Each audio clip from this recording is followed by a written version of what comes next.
My name is Jake Morrison, and I'm a 49-year-old real estate agent in the kind of small New England town where everyone knows your business before you do.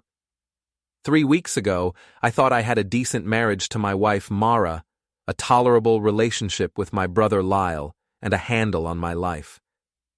I was wrong about all three.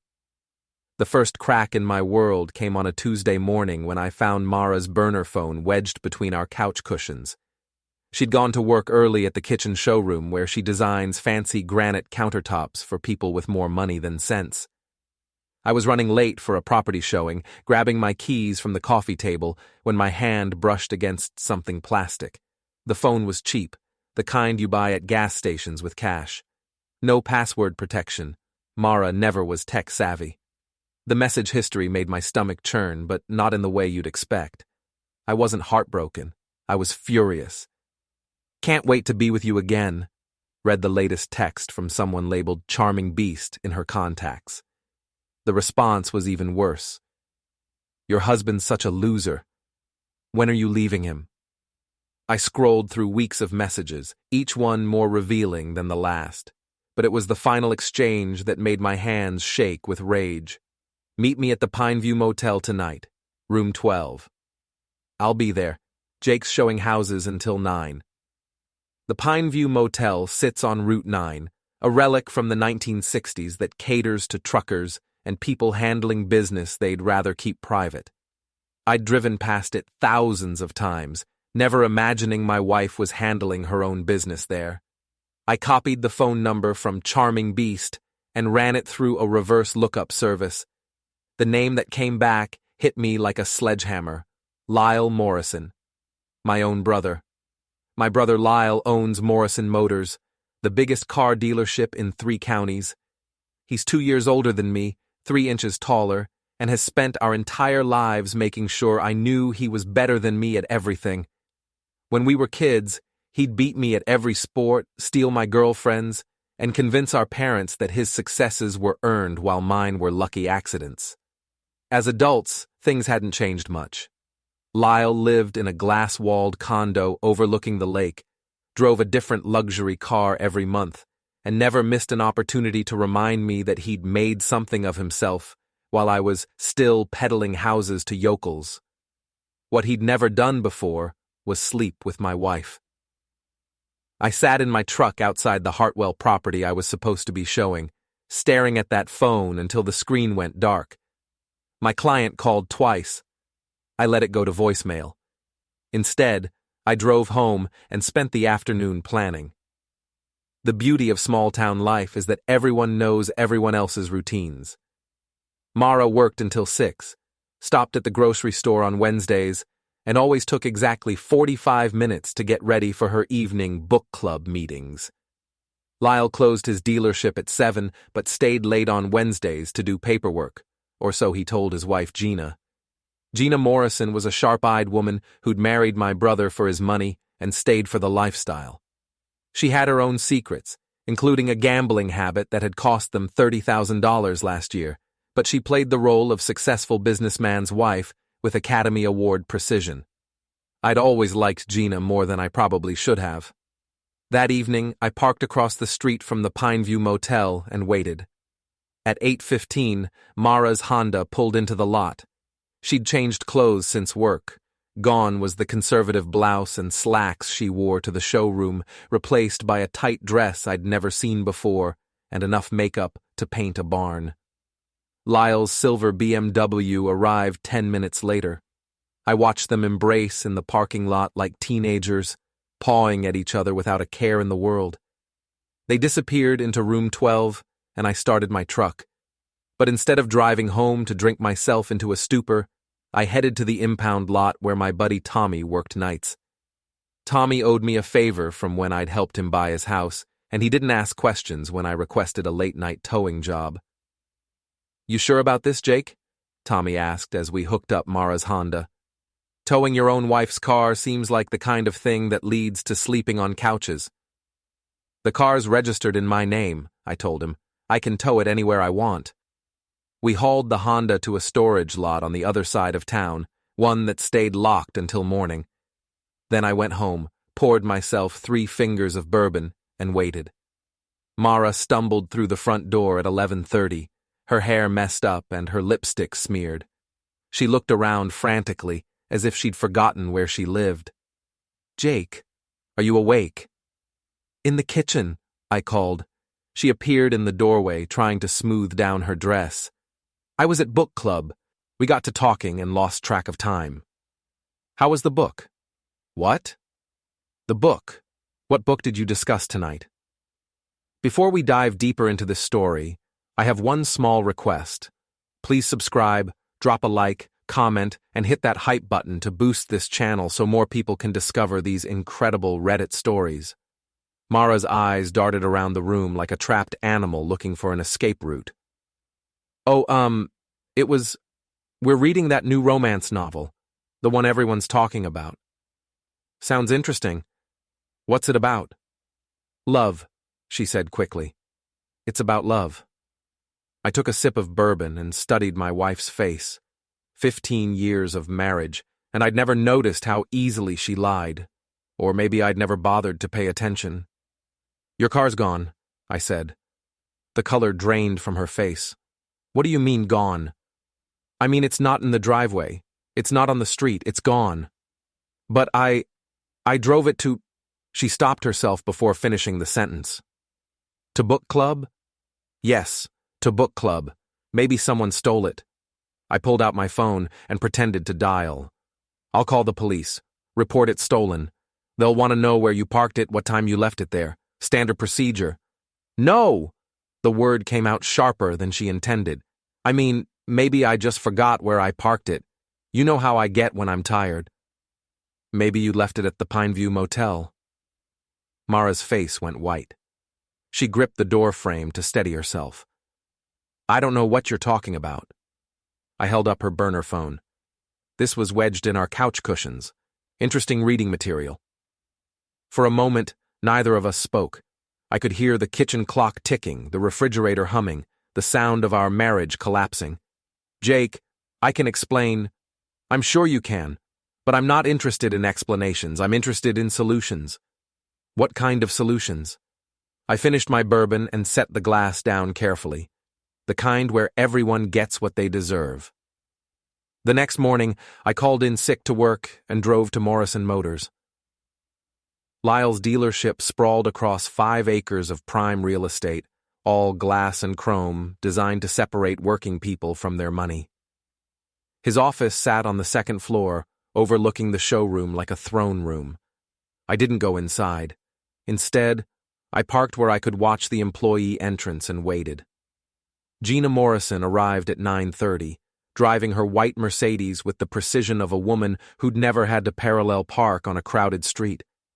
She worked part-time as the dealership's interior designer, a job Lyle had created to give her something to do besides spend his money at the casino. I intercepted her in the parking lot. "Gina, we need to talk." She looked surprised to see me. "Jake, what are you doing here?" "Your husband is sleeping with my wife." The words hung in the morning air between us.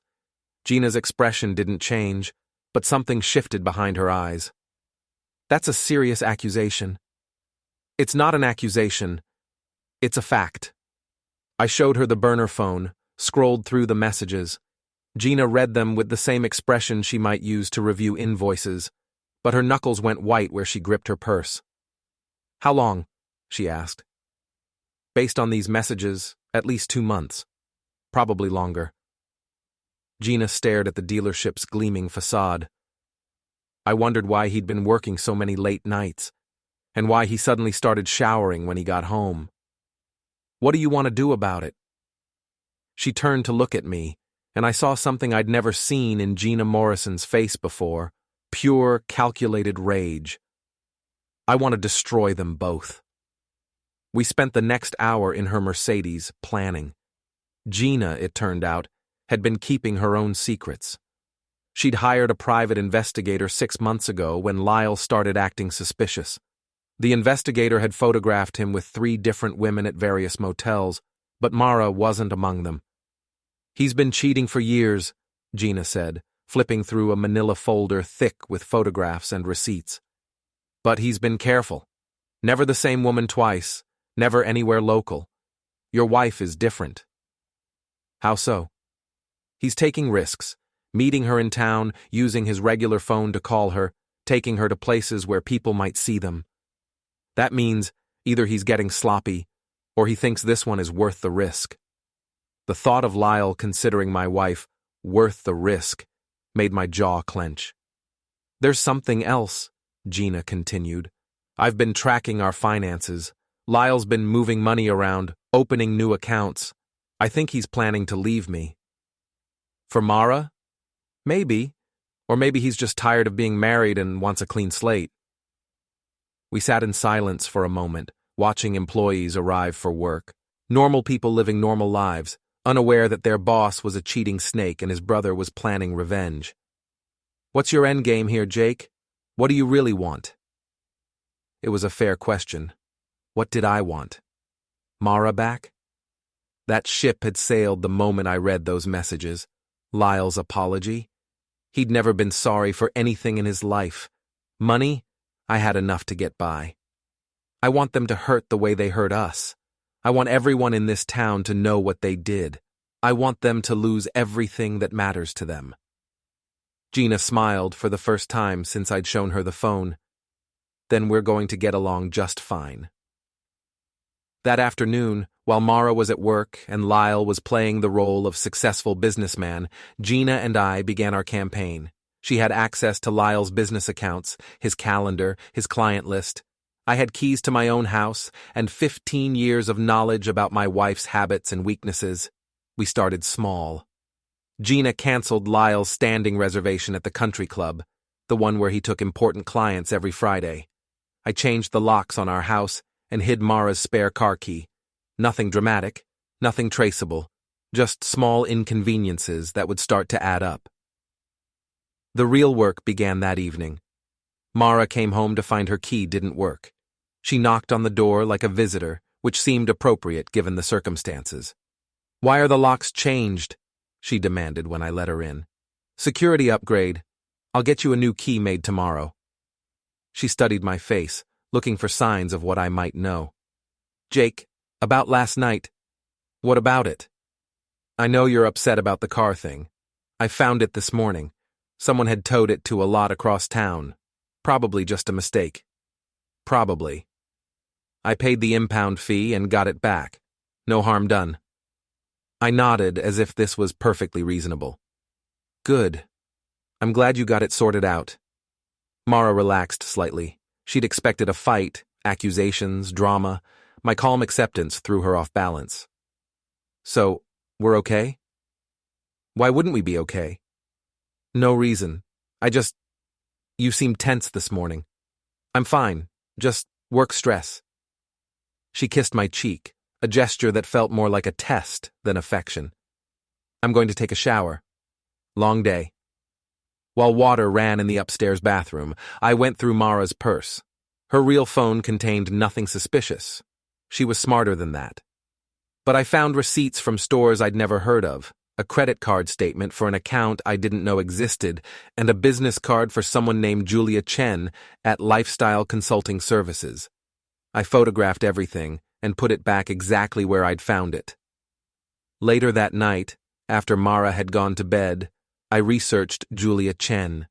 Her website was all soft lighting and inspirational quotes about living your best life and discovering your true self. The kind of vague self-help nonsense that appealed to people with too much money and too little purpose. But Julia's background was more interesting. She'd worked at Morrison Motors 3 years ago before being fired for what Lyle's HR records called inappropriate conduct with clients. She'd also worked briefly at the kitchen showroom where Mara was employed, leaving under similarly mysterious circumstances. I called Gina. "Do you remember Julia Chen? The lifestyle coach? Lyle fired her for sleeping with married customers. Why?" "Mara has her business card." There was a long pause. "Jake, I think we need to dig deeper into this. Julia Chen isn't just some random life coach. She's been connected to both your wife and my husband. That's not a coincidence." "What are you thinking?" I'm thinking maybe Lyle and Mara aren't the masterminds here. Maybe someone else is pulling the strings. The next morning brought the first real test of our plan. I called Mara's boss at the kitchen showroom, a pretentious man named Richard, who wore bow ties and spoke with an accent he'd picked up during a semester abroad 20 years ago. "Richard, this is Jake Morrison. I'm calling about my wife, Mara." "Oh, hello, Jake. Is everything all right?" "I'm afraid not. Mara's been having some personal issues lately, gambling specifically. I found out she's been using company credit to place bets online." The lie rolled off my tongue easier than I'd expected. "I wanted to give you a heads up before it becomes a bigger problem." "Gambling? That doesn't sound like Mara at all." "I know. It's been a shock to our whole family. She's been working with a lifestyle coach named Julia Chen to address the issue, but I thought you should know in case there are any irregularities in her accounts." Richard's tone shifted from concerned to suspicious. "I'll look into this immediately. Thank you for bringing it to my attention." "Of course. We're all just trying to help Mara get back on track." After I hung up, I felt a moment of guilt. Then I remembered those text messages, and the guilt evaporated. Gina's part of the plan was more direct. She confronted Lyle that evening at the dealership, armed with the photographs from her private investigator and a recorder hidden in her purse. She called me afterward, breathless with excitement. "He confessed to everything. Not just Mara, but all the others too.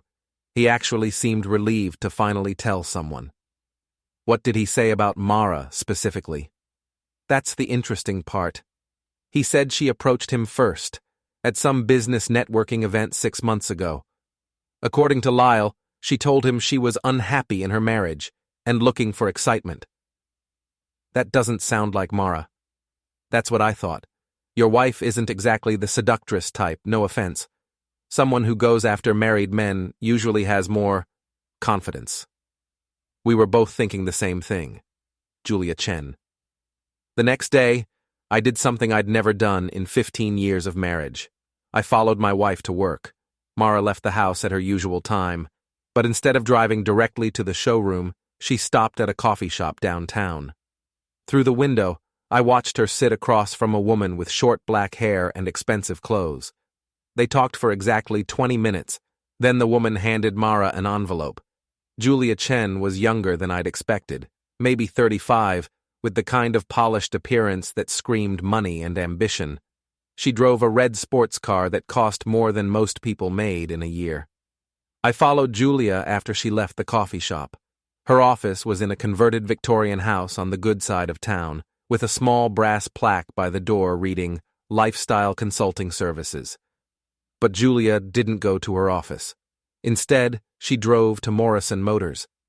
She parked in the customer lot and walked into the showroom like she owned the place. Through the floor-to-ceiling windows, I watched her embrace Lyle in full view of his employees and customers. The pieces were starting to fit together, and I didn't like the picture they formed.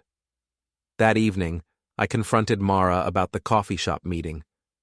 "I saw you with Julia Chen this morning." Mara nearly dropped the plate she was washing. "You were following me?" "I was driving by. It's a small town, Mara. People notice things." "Julia's my life coach. I told you I was working on some personal issues." "What kind of personal issues require secret meetings and envelopes full of cash?" "It wasn't cash. It was materials, worksheets and things." The lies were getting more elaborate, which meant I was getting closer to the truth. "How long have you known Julia?" "A few months. She came highly recommended." "By who?" Mara's eyes darted around the kitchen. "Someone at work. I don't remember who." "Mara, I know about you and Lyle." The words hung between us like a live wire. Mara went perfectly still, her hands frozen in the soapy water. "I don't know what you mean." "The Pineview Motel. Room 12. Your burner phone. Should I keep going?" She turned around slowly, and I saw something in her face I'd never seen before. Not guilt or shame, but calculation. Like she was running through a mental checklist of options and consequences. How long have you known? Long enough. Are you going to divorce me? It was such a clinical question, delivered without emotion or apology, like she was asking about the weather. I haven't decided yet. What do you want? I want the truth, all of it, starting with Julia Chen. Mara dried her hands on a dish towel, taking her time. When she finally spoke, her voice was different, harder. Julia approached me 8 months ago. She said she could help me get what I deserved out of life. Better job, better house, better husband. Better husband? She said you were holding me back, that I was too good for this life, this town, this marriage. And you believed her? She showed me things. Bank statements, property records. She proved that you'd been hiding money from me, making investments without telling me. I hadn't been hiding anything, but I didn't interrupt. Julia said I needed to take control of my own future. She introduced me to Lyle at that networking event, told me he was successful and available. Available? He's married. Julia said Gina was planning to leave him anyway, that their marriage was just for show. The manipulation was breathtaking in its scope. Julia had played both sides, feeding lies to everyone involved.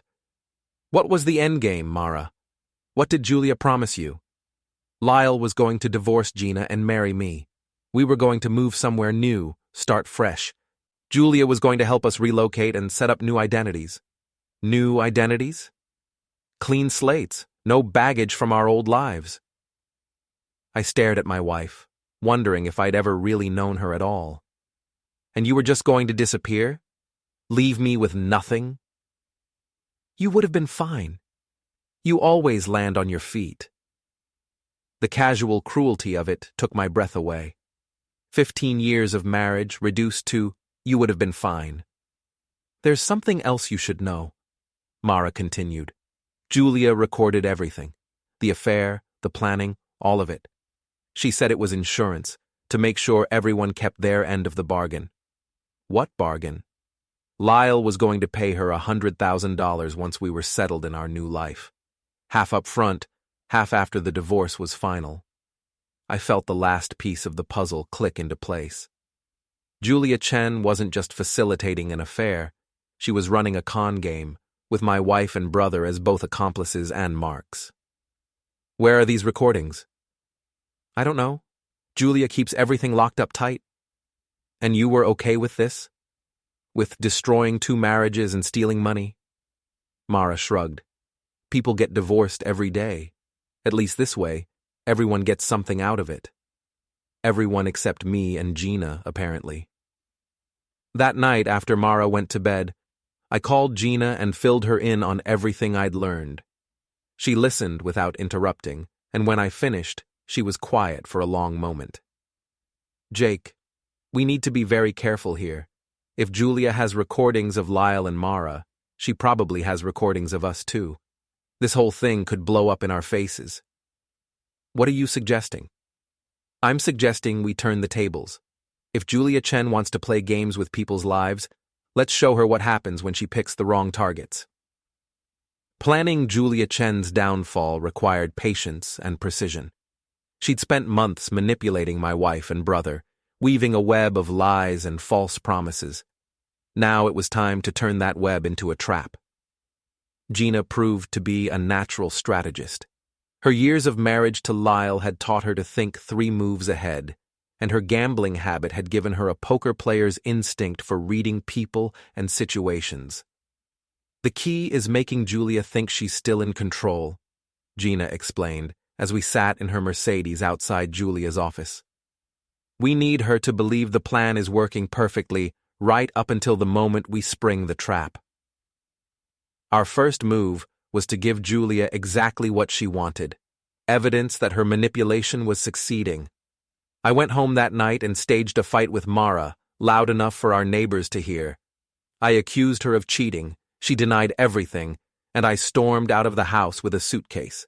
The performance was so convincing that Mrs. Patterson from next door called to check on Mara the next morning. Meanwhile, Gina played the role of devastated wife. She showed up at Lyle's office in tears, begging him to work on their marriage. When he refused, she made sure his employees witnessed her breakdown in the showroom. Julia took the bait perfectly. Within 2 days, she was calling both Mara and Lyle, congratulating them on their progress and pushing them to accelerate their timeline. The divorce papers should be filed immediately, she said. The sooner they could make a clean break, the better. But Gina and I were playing a longer game. I moved into a motel room across town. Not the Pineview, but a cleaner place that catered to business travelers and people going through messy divorces. I made sure to be seen around town looking disheveled and bitter, the picture of a man whose world had collapsed. The performance wasn't entirely acting. Discovering the depth of Mara's betrayal had genuinely shaken me, but instead of wallowing in self-pity, I channeled that pain into fuel for revenge. Gina played her part perfectly, too. She hired the most aggressive divorce attorney in 3 counties and made sure word got back to Lyle that she was going after everything: the dealership, the house, his retirement accounts, even his collection of vintage cars. The pressure was designed to push Lyle and Mara into Julia's arms, to make them desperate for the escape she was promising. It worked better than we'd hoped. Within a week, Lyle was talking about liquidating assets and transferring money to offshore accounts. Mara quit her job at the showroom. Richard had made her life miserable after my phone call about her supposed gambling problem and started packing our house. Julia, sensing victory, made her first mistake. She got greedy. Gina's private investigator had been monitoring Julia's communications, and he reported that she was now asking for $200,000 instead of $100,000. She claimed the increased fee was due to complications in the plan, but we knew better. She was trying to squeeze more money out of her marks before disappearing. "She's planning to take the money and run," Gina said when we met at a diner outside town. "Leave Lyle and Mara holding the bag while she disappears with their cash." "How do we prove it?" "We don't need to prove it. We just need to make sure everyone finds out at the same time." The plan we devised was elegant in its simplicity. Julia had scheduled a meeting for the following Friday at a cabin she owned on the lake. Lyle and Mara were supposed to bring the money, and Julia would give them new identities and travel documents. Instead, they were going to get a surprise party. I spent the week preparing.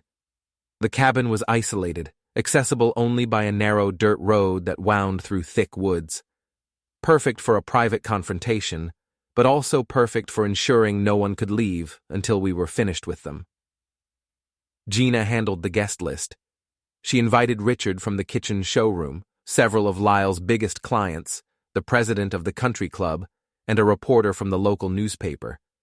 She told each of them that they were being invited to witness something that would interest them greatly, but she was vague about the details.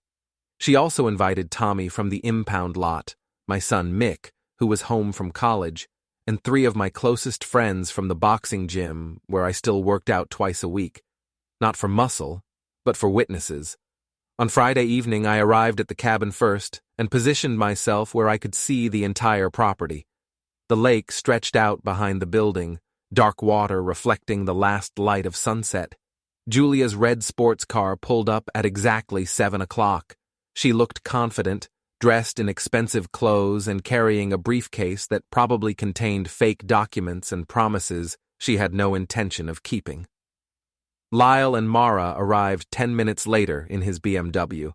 They looked nervous but excited, like kids about to run away and join the circus. I waited until all 3 were inside the cabin, then sent a text message to Gina. Showtime. The guests began arriving 20 minutes later. I directed them to park along the road and approach quietly. By 8 o'clock, we had 15 people positioned around the cabin, all of them curious about what they were about to witness. Through the windows, we could see Julia addressing Lyle and Mara like a general briefing troops before battle. She had papers spread across the table, and Lyle was counting money from a gym bag.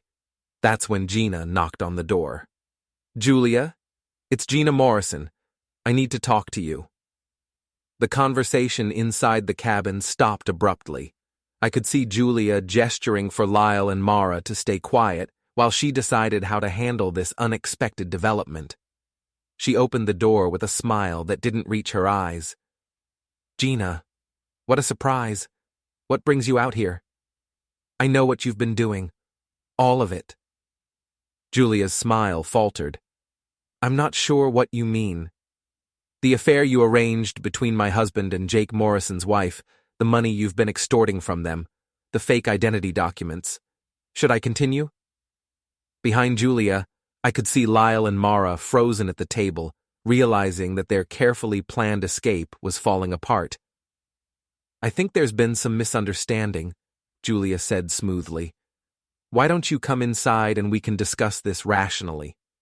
"That's a great idea, but I brought some friends who are also interested in this discussion." That was my cue. I stepped out of the shadows, followed by all 15 witnesses. Julia's face went white as she realized the scope of what was happening. "Hello, Julia," I said. "I think it's time we all had an honest conversation." The cabin fell silent except for the sound of footsteps as our witnesses filed through the door. Julia backed against the wall, her confidence evaporating as she recognized faces from around town. Lyle sat frozen at the table, still holding a stack of bills, while Mara clutched her purse like a shield.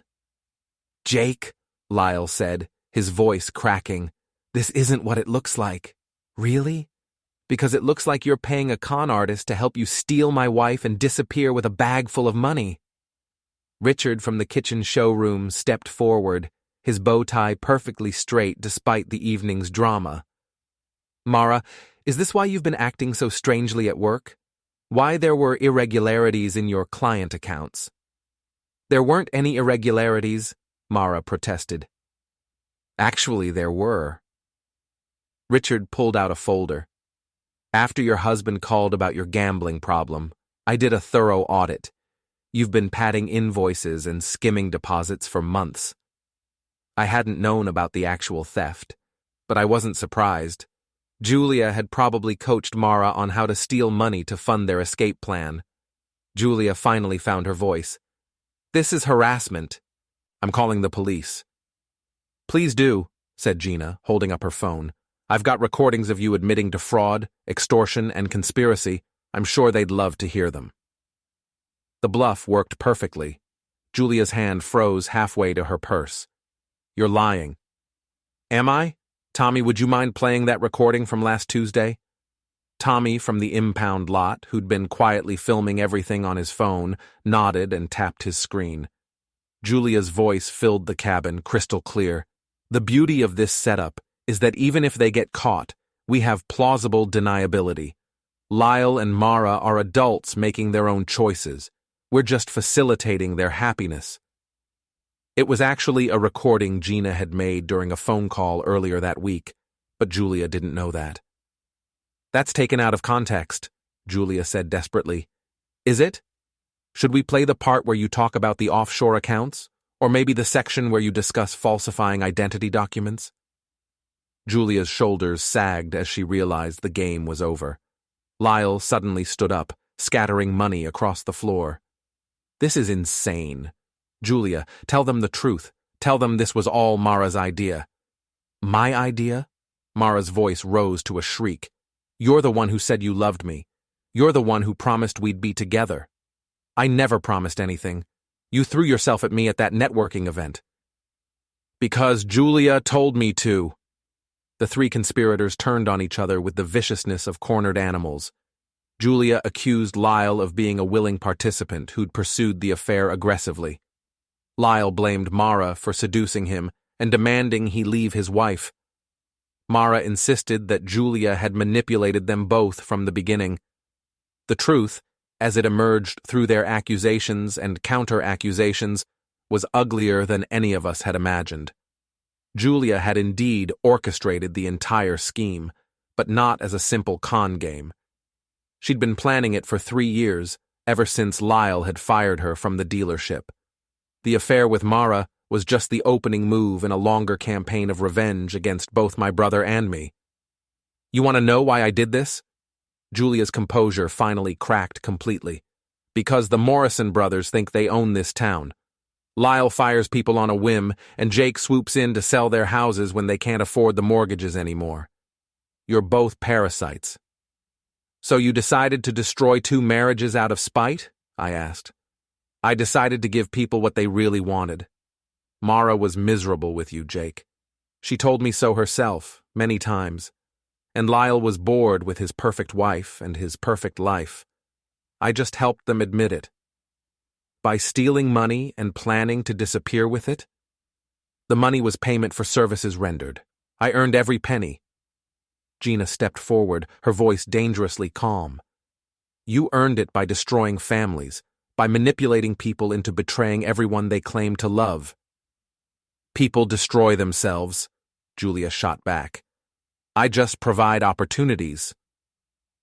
The reporter from the local newspaper had been scribbling notes throughout the confrontation. Now he looked up with the expression of a man who'd just found front-page gold. Ms. Chen, do you have any comment about the other couples you've broken up using similar methods? Julia's face went white. What other couples? We've identified at least 6 other affairs you've facilitated over the past 2 years, all following the same pattern. Approach an unhappy spouse, introduce them to a willing partner, extract money for helping them start a new life, then disappear when things get complicated. I looked at Gina with new respect. She'd been busy while I was focused on Julia, Lyle, and Mara.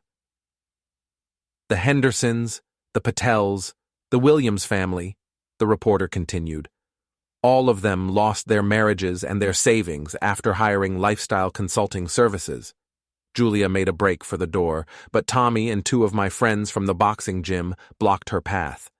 She wasn't going anywhere until this was finished. Lyle, I said, turning to my brother. Do you have anything to say for yourself? He looked older than I'd ever seen him, his usual arrogance replaced by something that might have been shame. I never meant for it to go this far. You meant to sleep with my wife and steal money to run away with her. How much further could it go? I was confused. Julia made it sound so reasonable, so easy. Julia didn't make you cheat on your wife. No, he admitted. She didn't. I turned to Mara. And you? Any final words? My wife of 15 years looked at me with eyes full of tears that might have been genuine. I'm sorry, Jake. I know that doesn't fix anything, but I am sorry. Sorry you got caught, or sorry you did it? She didn't answer, which was answer enough. The confrontation could have gone on for hours, but I was tired of listening to justifications and excuses. I'd gotten what I came for, the truth, witnessed by enough people to ensure it would spread through town like wildfire. Here's what's going to happen, I announced. Julia, you're going to return every penny you stole from your victims, starting with the money in that gym bag. You're also going to close your business and leave town, tonight. You can't make me do anything. Actually, I can, because if you're not gone by morning, I'm going to give the police everything we've collected on your little operation. Identity fraud, grand theft, conspiracy, I'm sure they can find enough charges to keep you busy for the next 10 years. Julia looked around the room, searching for an ally or an escape route. She found neither. Fine, but I want immunity from prosecution. You're not in a position to negotiate. Take the deal or take your chances with a jury. She grabbed the gym bag from the table and started stuffing money back into it, her hands shaking with rage. Lyle, I continued, you're going to give Gina everything she asks for in the divorce. The house, the business, the cars, all of it. Consider it the cost of being an idiot. That's not fair. I built that business myself. You also destroyed your marriage yourself. Actions have consequences. I turned to Mara last. You're going to move out of our house tonight. Don't take anything that isn't yours, and don't expect any alimony. After what you've done, you're lucky I don't sue you for theft and adultery. Where am I supposed to go? That's not my problem anymore. The confrontation was over. Our witnesses filed out of the cabin, most of them in stunned silence. The reporter was already on his phone, probably calling in the story to his editor. Julia left first, speeding away in her red sports car with the gym bag of money. I doubted we'd see her again. People like Julia Chen were experts at disappearing when their schemes collapsed. Lyle and Mara left together, but not as lovers planning a new life. They looked like two people who'd just realized they'd thrown away everything that mattered for a fantasy that was never going to come true. Gina and I were the last ones at the cabin. We stood on the dock, looking out at the dark water. "Think they learned anything from this?" she asked. "Probably not. People like that don't learn. They just find new ways to blame everyone else for their problems." "What about us? What do we do now?" It was a good question. We'd gotten our revenge, exposed the truth, and destroyed the people who'd tried to destroy us. But revenge was a temporary satisfaction. Eventually, we'd have to figure out how to rebuild our lives. "We move on," I said. "We find new ways to be happy that don't involve them." Gina nodded. "I'm thinking of leaving town, starting fresh somewhere else." "That might be smart. What about you?" I considered the question. My marriage was over, my relationship with my brother was destroyed, and my reputation in town would never recover completely. But I'd survived worse things than gossip and divorce. "I think I'll stick around. This is my home, for better or worse." We walked back to our cars in comfortable silence. The confrontation had been everything I'd hoped for and more. Justice had been served, the truth had been revealed, and the people who'd wronged us had paid the price. It wasn't a happy ending exactly, but it was a satisfying one. As I drove home through the quiet streets of my small town, I felt something I hadn't experienced in months. Peace. The anger that had consumed me since finding Mara's burner phone was finally gone, replaced by a sense of closure and possibility. Tomorrow, I'd start the process of rebuilding my life. I'd file for divorce, put the house on the market, and figure out what came next. But tonight, I was content to know that sometimes the underdog wins, and sometimes that's enough.